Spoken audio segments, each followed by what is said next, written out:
दृष्टि खोलने के लिए आपको किसी मुहूर्त का इंतज़ार नहीं करना है, ना ही कोई दिशा इसमें ज़रूरी होती है, ना ही कोई समय ज़रूरी होता है। दृष्टि के लिए ज़रूरी होता है एक गुरु का सहयोग, ठीक है, और एक होता है सही प्रोसेस, सही विधि विधान के बारे में बताना, ठीक है। बहुत सारे लोग ऐसे आए जिनकी दृष्टि खुली हुई थी लेकिन उनको समझ नहीं आता था क्योंकि उनको पूरा दिखता नहीं था। जब वो कांटेक्ट में आए, हालांकि मैंने गुरु दीक्षा तो किसी को नहीं दे रखी, लेकिन उनका ये कहना है कि जब आपसे बात हुई उसके बाद हमें काफ़ी चीज़ें जो हैं खुल के दिखने लग गई, समझ में आने लग गई, दृष्टि की परतें खुलने लग गई। दृष्टि खुलने के लिए गुरु का सहयोग होना ज़रूरी है और सही विधि विधान का होना ज़रूरी है। मेरे से जो लोग जुड़े हुए हैं, मैंने उनको दोपहर का, शाम का, सुबह का, रात का, दिन का, सब जगह का मैंने उनको समय और प्रोसेस बता रखा है और काफ़ी हद तक 40 to 50% उनकी जो चीज़ें हैं काम कर रही हैं।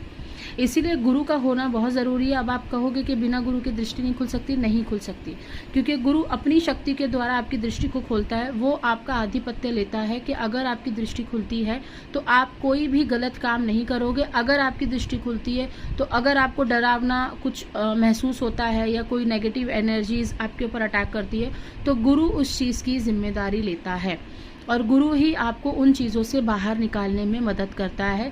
यही कारण है कि जब आप दीक्षा लेते हो तो बहुत सारे गुरु के मुंह से आपने सुना होगा या उन्होंने कहा होगा कि अभी आपका समय नहीं आया, और आप इस चीज़ के ज़िद के पीछे पड़े रहते हो कि हमारे गुरु कुछ सिखा नहीं रहे।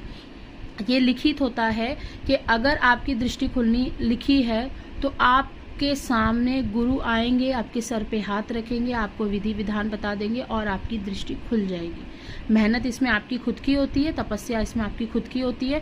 गुरु आपको एक रास्ता दिखा देता है, वो आप अपनी एक शक्ति को आपके अंदर ट्रांसफ़र कर देता है, जिसके वजह से आपको डर नहीं लगेगा, जिसके वजह से आपको प्रॉपर गाइडेंस मिलती रहेगी, प्रॉपर आपको चीज़ें दिखनी भी शुरू हो जाएंगी।